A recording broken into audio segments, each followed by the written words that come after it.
7 de la noche, 2 minutos. Nosotros seguimos a través de nuestra aplicación. Tenemos muchas noticias y también estamos en todas las redes sociales de Noticias RCN. Estamos también en la FM, ahí nos escuchamos y nos conectamos con todo lo que pasa en Colombia y el mundo. Vea, les seguimos contando sobre esta primicia que esta noche les presentamos de Stephanie Bates aquí en Noticias RCN y en la FM. Los muchachos que fueron secuestrados y hoy están libres quieren hablar. Y hay que oírlos en el departamento del Guaviare. Fue en el Guaviare, fueron 33 militares que hoy, por supuesto, tienen los micrófonos abiertos aquí en Noticias RCN.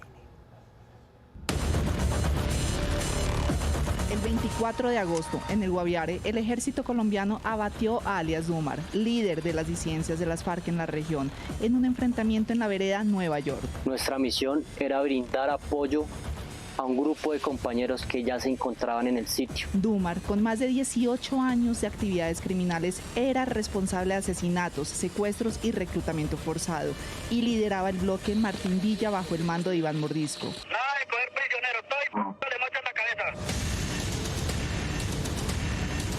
Su muerte representa un golpe importante contra las disidencias de las FARC en el Meta. En el momento en que nosotros vamos en la aeronave, nos percatamos que recibíamos fuego del sector donde se vistaba la casa, la estructura. Veíamos muchas personas disparándonos.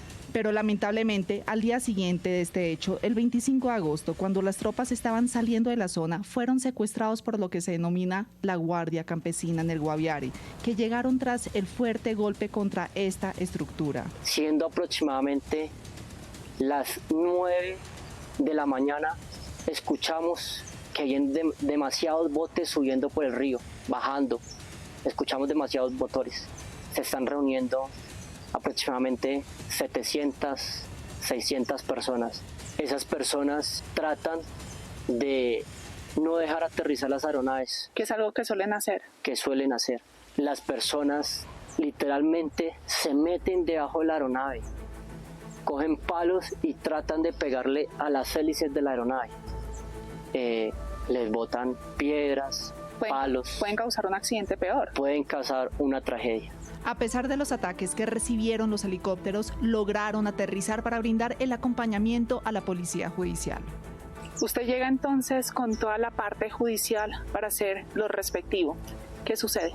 Una vez que llegamos con la policía judicial, hacen los respectivos actos urgentes dentro y fuera de la vivienda, en donde se encontraban estructura y personal civil. Hoy, los soldados que estuvieron secuestrados nos cuentan qué sucedió durante esos días. Una vez que soy rodeado por 500 personas, más de uno que no estaba con el chaleco de la Guardia Campesina me empieza a mostrar puñales. Más de uno se acercó con palos y se veía con esa mirada de querer atacar. O sea, de querer apuñalarlo en cualquier momento. De querer asesinar. Es cuando me di cuenta que 4 de las personas de nuestro grupo ya se encontraban totalmente rodeadas y retenidas. ¿Cuál es el lema de ustedes? Jamás abandonaré a un compañero caído.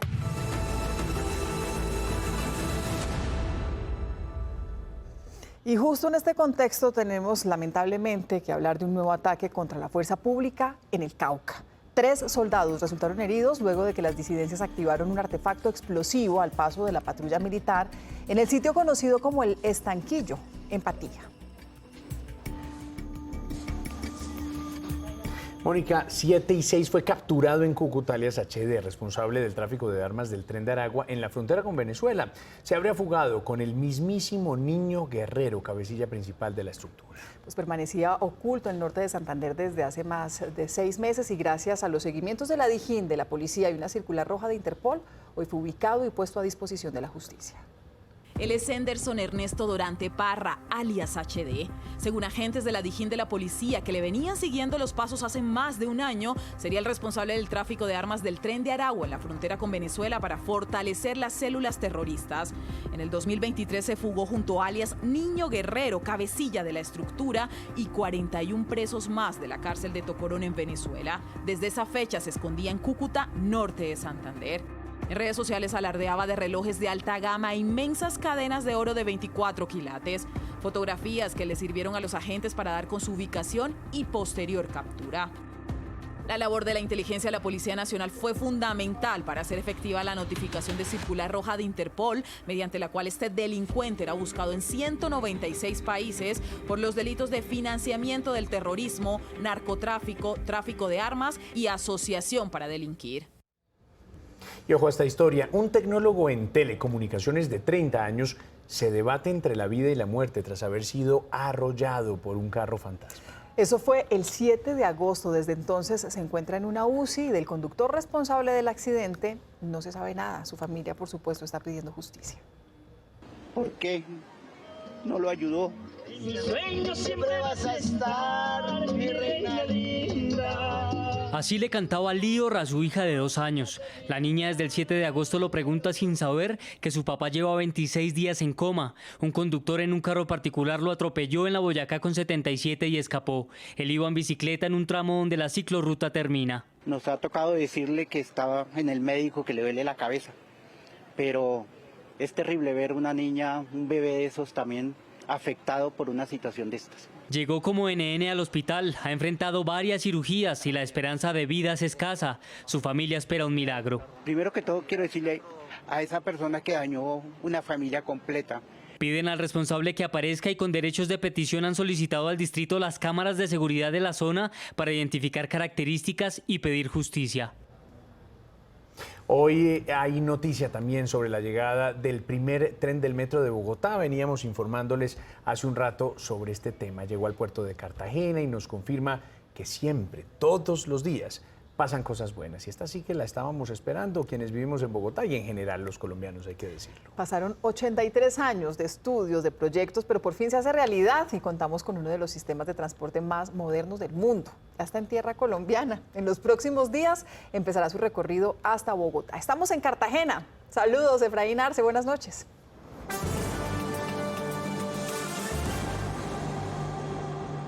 ¿Qué hubo, Bonnie? ¿Qué tal, José? Pues hablaban de que esto es una promesa que tiene 83, posiblemente nuestros abuelos cuando eran niños empezaron a escuchar por primera vez las promesas para la construcción de un transporte de sistema masivo como el Metro de Bogotá. Por fin, hoy, día a día, cada día que pasa, se acerca más esa realidad, con más de un 60% construido y con la llegada hoy, esta madrugada, del buque Everglades que trajo todo el tren, compuesto por 6 vagones. Fue muy emotiva la ceremonia, estuvo presente por supuesto el alcalde de Bogotá, Carlos Fernando Galán, el gerente del Metro Leonidas Narváez, el embajador de la China. Nos acompañaron también varias personalidades, el alcalde de Barranquilla también estuvo presente en esta ceremonia donde todo el mundo estuvo celebrando la llegada de estos trenes. En la siguiente nota que Paula Sabogal nos preparó, nos dan más detalles sobre la llegada y sobre todo la operación de descarga de los trenes. Recibimos instrucción y procedemos con el descargue del Metro de Bogotá. En el corazón del puerto de Cartagena, el sueño de Bogotá se alzó en forma de acero. Una postal histórica que quedará consignada para llenarnos de orgullo cada vez que la veamos. Lentamente, con la solemnidad que merece un hito de esta magnitud, las grúas levantaron el primer vagón del Metro de Bogotá y con precisión lo posaron sobre la cama baja que lo llevará hasta la capital. Cientos de miradas lo siguieron con aplausos y emoción en el puerto y a través de las pantallas, conscientes de estar presenciando un momento irrepetible, el nacimiento de un tren que ya es historia. Son trenes eléctricos de tecnología Go A4, lo que significa que tenemos la tecnología de automatización más importante y de punta que se está construyendo hoy en el mundo. Desde el Mar Caribe hasta la cordillera de los Andes comienza la travesía de un símbolo que lleva dibujado el águila negra rampante como sinónimo de la fuerza y el progreso que transformará la vida de millones a partir del 2028. Y les contaba hace unos momentos que también estuvo el alcalde Carlos Fernando Galán, que por supuesto estaba feliz. Se tomó también en el trabajo de recordar a los alcaldes anteriores que tuvieron una gran importancia en el desarrollo de la obra. Recordó a Enrique Peñalosa, que fue pues su gestor inicial, a Claudia López, que lo protegió y lo impulsó para que continuara a su ritmo, y por supuesto Galán, que es el que le tocan los momentos gozosos, que es el de recibir los 6 vagones de este primer tren, pero ojo, que este año van a llegar más. En el mes de noviembre ustedes van a ver este tren que está atrás nuestro rodando por el patio taller, haciendo pruebas, arrancando sus pruebas. En mayo del año entrante van a verlo tren haciendo pruebas en casi 6 kilómetros de viaducto hasta la estación 4, y son parte de los hitos que necesitamos cumplir para poder garantizar que entregamos el metro a tiempo. Entonces vamos bien y estamos muy contentos de este hito importantísimo que se da con la llegada de este primer tren. Pues bien, el alcalde nos recordaba también que lo que sigue ahora es el proceso, la operación de llevar el metro desde el vagón, o los trenes del metro desde Cartagena hasta la capital de la República, hasta el patio taller. Son 1.474 kilómetros, es una operación muy compleja porque nunca se había hecho este tipo de operaciones. Se calcula que van a ser aproximadamente unos 6 días y los trenes podrían partir o el jueves o el viernes. Mañana comenzará una operación para envolverlos, lo que comúnmente se conoce como un embalaje, para protegerlos durante el camino. Por supuesto, aquí en Noticias RCN les estaremos contando detalle, paso a paso, de lo que ocurra con esta operación Cartagena, patio taller en Bosa. Usted tiene esa responsabilidad, don Efra, irse ahí con mucho cuidado en su moto detrás de esos vagones del metro hasta cuando estén aquí en la ciudad de Bogotá. Gracias, Efra. Otra de las noticias del día, Mónica, es la reforma tributaria, el proyecto presentado por el gobierno del presidente Gustavo Petro. Pues aquí les vamos a explicar algunos puntos clave de ese proyecto de ley. Pues José, arranquemos hablando del aumento del impuesto del IVA a la gasolina y al ACPE. Vea, Mónica, el gobierno propone un incremento gradual que empezaría con el 10% y llegaría hasta el 19%. Traduciendo este tema o estos porcentajes, la gasolina va a subir unos 767 pesos por galón, mientras que la CPM aumentaría 253 pesos por galón. Este panorama ya tiene preocupados a muchos de los transportadores. Esto verdaderamente afecta al gremio taxista. Entonces le pedimos al presidente que tenga cierta consideración con el gremio, que es el que creo que predomina manejando el combustible acá en la ciudad de Bogotá y pues bueno, en el país de Colombia. La reforma va en contravía del consumo de los hogares, porque al hacer más costoso el traslado de mercancías y de personas, van a haber menos posibilidades de gastar. Bueno, hay otro de los sectores que se podría haber afectado, el de la venta de licores. Vea, Mónica, el aguardiente, el vino y el whisky tendrían una tasa del 19%, mientras el impuesto para la cerveza dependerá de los grados de alcohol. Esto tiene pensando ya los gobernadores y sus industrias licoreras. Aseguran que ahora tendrán menos recursos para sus regiones. Están aumentando los impuestos, pero para que los recursos entren al gobierno nacional. Y resulta que esos recursos que vienen de esos impuestos constitucionalmente le pertenecen a los departamentos. Dice que hubiera una estrategia coordinada entre el gobierno nacional y muchos también de los gobiernos locales por perseguir y atacar 100% el sector del entretenimiento, que incluye, por supuesto, la venta de bebidas alcohólicas. Veamos ahora cómo la reforma afecta a otros sectores. El impuesto de renta a los bancos sube al 50%. En el sector minero energético, las empresas de carbón y petróleo pagarían un impuesto de renta entre el 35% y el 60%. Y Mónica, el impuesto al patrimonio sube del 1% al 5%. Y ojo, porque los eventos culturales y los eventos deportivos también van a tener un IVA del 19% cuando la entrada cueste más de 500.000 pesos. Se dedica, digamos, muy precisamente a atacar algunos sectores que terminan afectando seriamente a los hogares y a las empresas. Por ejemplo, el sector financiero. Uno no puede pretender atacar al sector financiero y suponer que el sector financiero no va a aumentar sus costos. Con esta reforma tributaria pretende dejar firmada el acta de defunción de los carbones colombianos, justificando de esta manera su posición ideológica. A propósito de la reforma tributaria, se especula también sobre un posible aumento en el valor de la administración de los apartamentos. Juan David Galindo, ¿cuál es la polémica en torno a esto?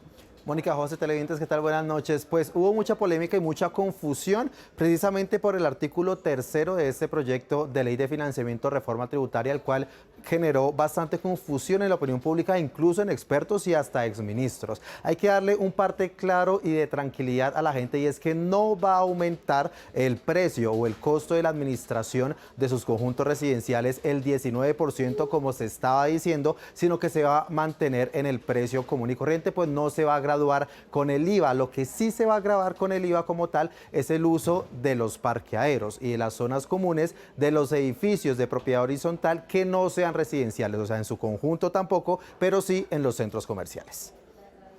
Si se dedica la propiedad horizontal a realizar actividades industriales, comerciales y de servicios, siempre va a estar grabado con el impuesto sobre las ventas. Eso es una regla general del impuesto sobre las ventas. Pero siempre y cuando la propiedad horizontal se dedique a prestar actividades de ese tipo. Las residenciales no estarían grabadas con el impuesto sobre las ventas. Hay que recordar que el recaudo total de esta reforma tributaria se espera que sea de poco más de 26 billones de pesos y que la exposición de motivos del proyecto asegura que va a tener un efecto inflacionario directo en todos los hogares del país de alrededor del 1,6%. Noticias RCN les vamos a estar contando, por supuesto, cómo avanza todos los debates de esta reforma tributaria. Por el momento yo me despido y ustedes tienen mucha más información. Ahí estaremos atentos, don Juan David. Mucho descontento, hay que decirlo, entre diferentes sectores. 7:18. Nosotros continuamos aquí en la FM y Noticias RCN. La controversia también está por los lados del Congreso, en donde crecen las críticas a la reforma tributaria. Senadores y representantes dicen que no apoyarán un articulado que impactaría negativamente a la clase media. Realmente hoy esperamos es que los congresistas, las 4 comisiones, logremos acordar, reducir el monto del presupuesto y que la discusión de la reforma tributaria salga del debate. Eso en este momento no se puede dar por responsabilidad con el país. Al presidente Petro se le ocurrió irse contra la clase media de nuestro país, contra esa clase media que lo único que está pidiendo son garantías, que los dejen trabajar, que los dejen vivir tranquilos. La ambición de buscar 26 billones golpeando el bolsillo de los colombianos y de las empresas. Una reforma tributaria que ahuyenta la inversión, que ataca a todas las clases sociales de nuestro país. La retención en la fue para los asalariados. Esto es una medida equivocada, probadamente equivocada. Estrangula a los pocos que logran tener un empleo formal con un ingreso relativamente alto. Ningún gobierno se había atrevido a tanto en materia tributaria. Esta reforma desproporcionada, inconveniente y confiscatoria. El país no aguanta medio impuesto más. Todos los aumentos de IVA en productos que hoy no tienen la tarifa del 19% es una afectación al bolsillo de los colombianos. Tenemos otras noticias. Revisamos ahora la situación de orden público en Cauca. Se presentó un nuevo ataque contra la fuerza pública en zona rural del municipio de Patía. Carlos Andrés. Mónica, televidentes, buenas noches. Situación de orden público bastante álgida en el departamento del Cauca. La patrullera de 24 años que recibió varios impactos de bala en su rostro se debate entre la vida y la muerte en un centro médico en la ciudad de Cali. Aquí en el Cauca, en el municipio de Patía, pues como ustedes recordarán, hace 48 horas hubo un ataque contra la estación de policía que dejó a 3 uniformados heridos. Ahora el ataque, este mediodía, con un poderoso artefacto, fue contra el ejército, contra un convoy militar que se movilizaba entre la vía Panamericana y el sector de la Fonda. El alcalde de Patía está muy preocupado por el desbordado conflicto armado en su población. Que eso de las 12 se presenta un ataque con drones a blindados del Ejército Nacional, donde resultan 3 soldados heridos. Los acontecimientos suceden entre el Estanquillo y la Fonda. A los militares se los está atendiendo por parte del personal médico de la Hospital Nivel 1 del Bordo. Rechazar esta situación que sigue viviendo el departamento, la afectación a mi municipio, y llamo al gobierno nacional para buscar una salida definitiva a esta situación. José Manuel, televidentes, otra situación que alteró la tranquilidad en el suroccidente de Colombia, el bloqueo a la vía panamericana a la altura de Santander de Quilichao. Los manifestantes hace algunos minutos se retiraron del punto de protesta, el trancón es gigantesco, dijeron que darán un plazo para que mañana llegue la comisión del gobierno nacional y bloquearán nuevamente después de las 6 de la mañana. Por ahora la información, el panorama que se registra en el departamento del Cauca. Carlos Andrés Gómez, Noticias RCN. Mi querido Carlos Andrés, ahí estamos con ustedes en el departamento del Cauca, 7:22. Mónica, se completan 12 horas de bloqueo en la vía que comunica Ocaña con Cúcuta y la región Caribe en zona rural de Ábrego, en norte de Santander. Y esas protestas son porque la comunidad reclama ayudas humanitarias tras la avalancha de 2023. Álvaro, ¿hubo mesa de negociación? ¿En qué quedó? ¿Cómo están las cosas allí? Hola, ¿qué tal? Buenas noches. Sí, efectivamente no hubo ningún acuerdo en la tarde de hoy, razón por la cual continúa el paro en la vía que comunica a Ocaña con Cúcuta, específicamente a la altura de la vereda El Tarrita, ubicada en el municipio de Ábrego, norte de Santander. Las comunidades están protestando porque desafortunadamente no ha sido posible que la Unidad Nacional de Riesgo entregue las ayudas humanitarias a todas aquellas familias que perdieron todo en la avalancha ocurrida el 31 de mayo de 2023. Acá está la unidad presente en la reunión. Ya le explicamos a la gente del Tarrita para ver si logramos levantar el paro. Le explicamos a la gente del Tarrita que el tema del reasentamiento va con un poco de complejidad, pero estamos buscando los predios para poder por lo menos darle inicio al reasentamiento de la comunidad del Tarra. Mire, para mañana se tiene previsto continuar con las negociaciones en el sector de El Tarrita y se ha establecido abrir un corredor humanitario con el propósito de que aquellas personas que tienen citas médicas en la ciudad de Cúcuta la puedan realizar sin ningún inconveniente. Álvaro Lora, Noticias RCN, Aguachica, Cesar. Y ahí estamos también pendientes, muy pendientes de lo que pase allí, Álvaro. Gracias. 7:23 finalizó el primer día del 15º Foro Mundial de Migraciones y Desarrollo. La cumbre fue instalada esta tarde por el presidente de Colombia. Pues nuestro enviado especial, Bernardo Sanabria, se encuentra en Riohacha. Bernardo, ¿qué pasó en este primer día de foro? Hola, ¿qué tal, José? Mónica, un placer saludarlo a usted, o saludarlos a ustedes aquí desde Riohacha, desde la primera avenida de Latinoamérica, donde estamos, la avenida número 1 que tiene la ciudad de Riohacha y la de Latinoamérica por encontrarse en esta punta. Sí, se cumplió este primer foro, fue inaugurado en primera instancia hacia las 11 de la mañana por la ministra de Relaciones Exteriores, que precisamente aseguró que es una migrante que ayuda a los migrantes del mundo. El presidente llegó en horas de la tarde, se excusó, aseguró que tiene un problema en el oído medio que le genera en algunos momentos ciertos problemas en el equilibrio y que por eso está trabajando en ese tema. Le pidió a la comunidad europea algo claro, que acabaran con la ley antimigrantes. Yo le pido a los pueblos de Europa acabar con las leyes antimigración, porque Europa perderá su vida y su riqueza mayor, que es poderse entender con los diferentes.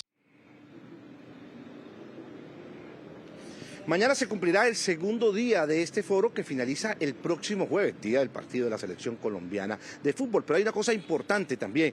Han dicho el alcalde y el gobernador del departamento de La Guajira algo importante, es la oportunidad de que los ojos del mundo vean las bellezas que tiene la Guajira colombiana. Mónica, usted con más información, que tenga una feliz noche usted y los televidentes. Feliz noche, nos vamos ahora con noticias de Antioquia, golpe a las disidencias de las FARC en ese departamento. ¿A quién capturaron en las últimas horas, Sara?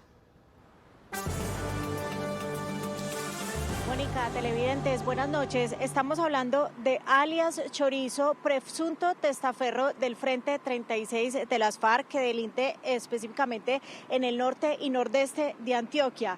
Alias Chorizo recaudaba, según las autoridades, millones de pesos mensuales, productos de la explotación minera ilícita en los municipios específicos de Anorí y Amalfi, pero además habría participado también en acciones de inteligencia de atentados contra la fuerza pública. Cuando lo capturaron aquí en la ciudad de Medellín, tenía 11 millones de pesos en efectivo. Recordemos que el Frente 36 de las FARC es la estructura responsable del asesinato de los 13 policías en Amalfi. José Manuel, usted tiene más noticias. Pues qué bueno que cayó ahora que la justicia opere, Sara. Gracias. 7:26. En Bogotá, Mónica, fue capturado un hombre que tomaba fotos a menores de edad sin su consentimiento, una peligrosa actividad que también al parecer realizaba por redes sociales, en donde usaba perfiles falsos para engañar a esos menores. Ay, cómo son de peligrosas esas redes sociales. Preocupa que el hombre trabajaba como vigilante en un colegio. Por fortuna, sus acciones fueron detectadas por el Centro Cibernético de la Policía. Estos chats fueron encontrados en el teléfono celular de un hombre acusado de pornografía con menor de edad. Era vigilante en una escuela en Bogotá y contaba con más de 15 perfiles falsos a través de los cuales interactuaba con niños para establecer contacto con ellos. No contento con eso, fotografiaba niños, niñas y adolescentes en las estaciones de Transmilenio. Tenía almacenado más de 1.300 videos e imágenes. A nuestro CAI virtual nos llega un reporte inicial del ciudadano que pone en conocimiento que su hijo habría sido accedido por esta persona y que fue contactado por redes sociales. Y gracias a esa denuncia, los uniformados del Centro Cibernético se dieron a la tarea de rastrearlo hasta que lo hallaron para capturarlo. Este año llevamos cerca de 47 capturas por el delito de pornografía con menor de 18 años. A la fecha han bloqueado más de 9.000 páginas con este tipo de contenido. Sí, hemos logrado aumentar un 10% este bloqueo con referencia al año anterior. Este hombre ya había sido capturado en el 2023 por acceso carnal violento contra menor de edad. Fue dejado en libertad por vencimiento de términos. Ahora responderá ante la justicia por ambos casos. Son las 7:27. La Fiscalía imputó hoy a Harold Daniel Barragán por 4 delitos relacionados con el magnicidio de Miguel Uribe Turbay. Pues Barragán habría contactado al menor sicario que cometió el crimen. La Fiscalía aseguró que la banda delincuencial tenía un grupo de WhatsApp en donde se hizo el seguimiento al senador.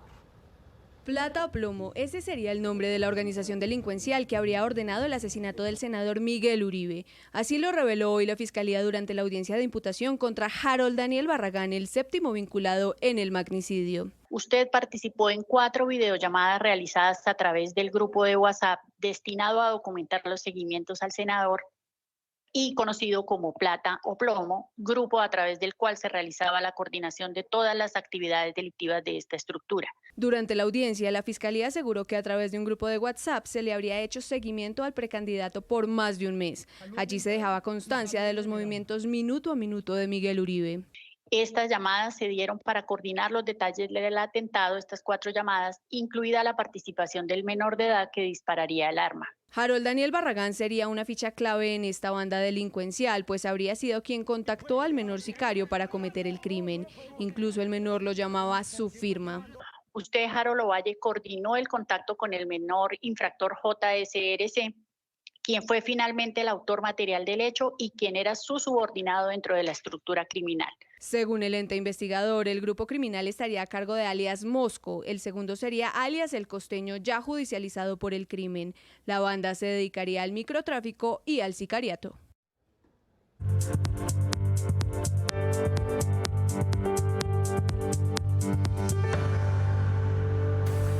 Volvemos con noticias del mundo. El presidente de Estados Unidos, Donald Trump, reveló que fuerzas estadounidenses llevaron a cabo un operativo contra una embarcación cargada de drogas en el sur del Caribe, procedente de Venezuela.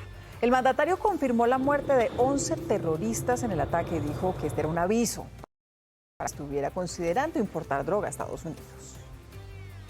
Justo cuando salgan de la sala verán que hace apenas unos minutos literalmente destruimos una lancha que transportaba drogas. Había muchas drogas en esa lancha y lo verán y lo leerán. Acabó de suceder hace unos momentos. Tenemos muchas drogas entrando a nuestro país. Han estado entrando por mucho tiempo y estas venían de Venezuela. Están saliendo con mucha fuerza desde Venezuela. Muchas cosas están saliendo de Venezuela. Así que lo eliminamos y podrán ver eso después de esta reunión.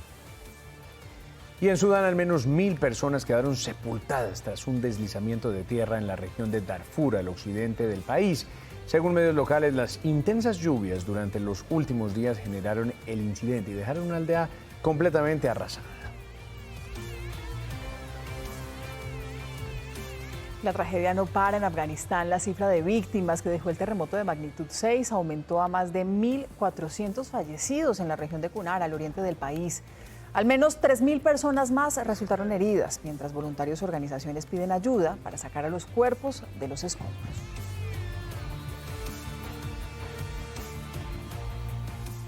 Al menos 5 personas fueron apuñaladas en un hotel de la ciudad de Marsella, en el sur de Francia. El atacante de origen tunecino tenía 2 cuchillos y una palanca de hierro en su poder, quien murió tras ser perseguido y apaleado por la policía. Una de las víctimas se encontraba en estado crítico.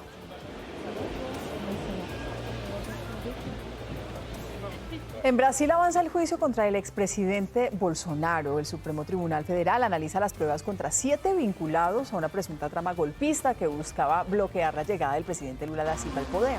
El fiscal general pidió hasta 43 años de prisión domiciliaria al asegurar que el plan incluía el magnicidio de Lula. 7:45. Déjenme hasta ahora saludar a don Juan Lozano, director de la FM. Juan, hola. José Manuel, Mónica, buenas noches. Llegó la reforma tributaria al Congreso finalmente y hay mucha preocupación en sectores académicos, en sectores que conocen de la vida productiva, porque dicen es una reforma demasiado ambiciosa, demasiado gravosa para los contribuyentes, empezando por la cifra 26.3 billones. Los colombianos lo que pretendemos es que el Estado haga un esfuerzo de austeridad, que se aprieten el cinturón en las entidades públicas, no a costa de los estudiantes, no a costa de la vivienda, no a costa de los deportistas, sino recortando burocracia, recortando gasto suntuario, recortando gasto innecesario.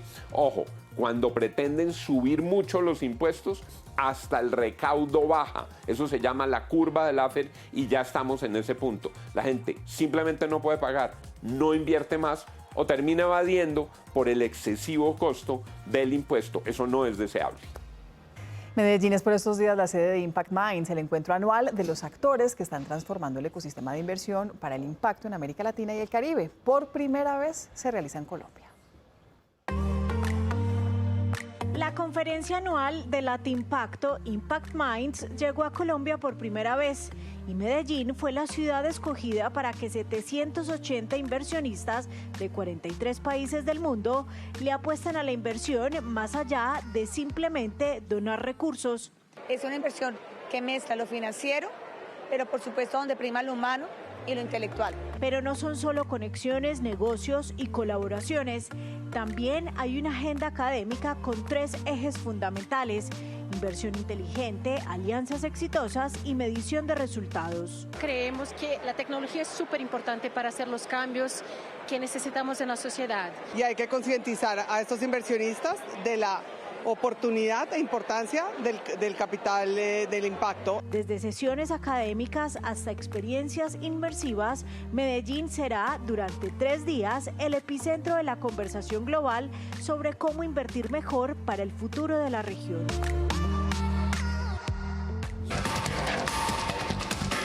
Hola, bienvenidos al termómetro. Le medimos la temperatura del ambiente político y se la regulamos al poder. Hoy el termómetro está en modo acercamientos, puentes o convergencias. Arrancamos con esta que va de extremo a extremo. Jorge Iván González, el exdirector de Planeación Nacional del gobierno Petro, está trabajando con el gobernador de Antioquia, Andrés Julián Rendón. Del gobierno a la oposición, bueno, dejémoslo en que más bien se pueden hacer acuerdos sobre lo fundamental, como por ejemplo la educación. González es la cabeza de una misión de expertos que está rediseñando la formación terciaria del departamento. Recuerden que él estuvo inicialmente en conversaciones con el gobernador hablando de las autonomías fiscales regionales e incluso sonó para ser parte del comité promotor del referendo, aunque al final desistió. Sin embargo, ahora sí se concretó esa alianza. De esa misión de expertos también hacen parte Rafael Aguad López, Alberto Jaramillo, María Victoria Mejía, Natalia Ruiz Francisco y Yamil Samil. Ahora otra reunión, la del exministro Daniel Palacios con el expresidente Álvaro Uribe, y de la que quedó esta foto. Si bien ellos trabajaron juntos en el pasado, llevaban 2 años sin verse. Es una reunión importante porque Palacios es candidato por fuera del Centro Democrático. El expresidente confirmó que quien sea elegido por su partido sí se va a medir en marzo en una consulta interpartidista, porque la intención es tener, según lo que nos cuentan, un candidato único de un sector amplio de derecha y centro derecha. Y otro acuerdo, o por lo menos la propuesta de un acuerdo. Y esta la lanzó el exministro de las TIC, Mauricio Liscano. Él le está apuntando al centro. Hay que hacer un llamado a los candidatos y a los colombianos en que hagamos un gran pacto o una gran alianza para recuperar la sensatez, para recuperar la solución a los problemas y para no dejar que los extremos se queden con Colombia. Allí cabrían un Fajardo, una Claudia López, un Luis Gilberto Murillo. Vamos a ver en qué termina todo y se los contamos. Y cerramos con otra convergencia, o por lo menos coincidencia. Fue en el programa Aquí y Ahora de la FM, aunque ustedes no lo crean, un exministro de Duque, uno de Santos y un exviceministro de Petro se comprometieron a firmar un acuerdo nacional fiscal en el 2026. Es una exigencia, tiene que hacer un acuerdo nacional. ¿Usted se llevaría a un José Manuel Restrepo y a un Gonzalo Hernández? ¿Dónde le firmo? Ya mismo, ya mismo necesitamos, José Manuel, ¿acepta? Necesitamos los mayores talentos. Yo no le aceptaría ese chicharrón, porque ese sí es No, pero para el acuerdo nacional. Pero ahí vamos a tener que meter gente que piensa distinto. Gonzalo. Porque es la única manera. ¿Acepta? Hay que participar en un acuerdo nacional, o sea, yo creo que eso es parte de la vocación. Bueno, y así de a poquito se puede empezar a pensar en el gran acuerdo nacional. Cuando suba o cuando baje la temperatura, acá estaremos con el termómetro político. Feliz noche.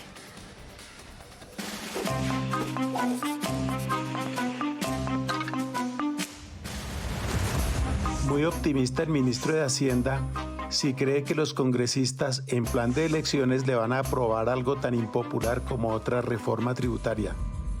¿Será ingenuidad o solo un mandado?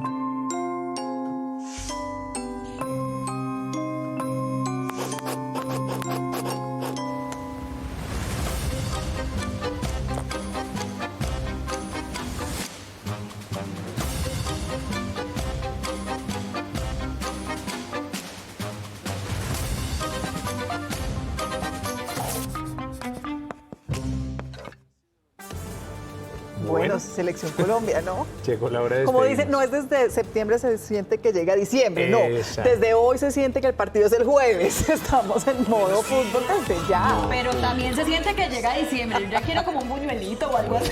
Bueno, muy invite. temprano, muy rápido. ¿Sabe que les tengo una noticia que Mónica dijo? Que prometía invitarnos a todos a comer si ganara la Selección Colombia. ¿Ah, sí? Eso bueno, es nos vamos a culto. comer. ¿Y a dónde, Moni? Yo escojo el lugar. Ay, qué Eso. rico. Yo lo escojo. Toda la fe, toda la fuerza, desde ya. Es verdad que el partido es mañana, sino el jueves, pero nosotros ya estamos en modo selección. Tenemos Y que en sumar. Barranquilla reforzaremos también el equipo. Y por supuesto no solamente la fiesta, sino la información, porque esta conversación siempre la vamos a tener con ustedes. Aquí seguimos conversando con ustedes. Chao. Feliz noche.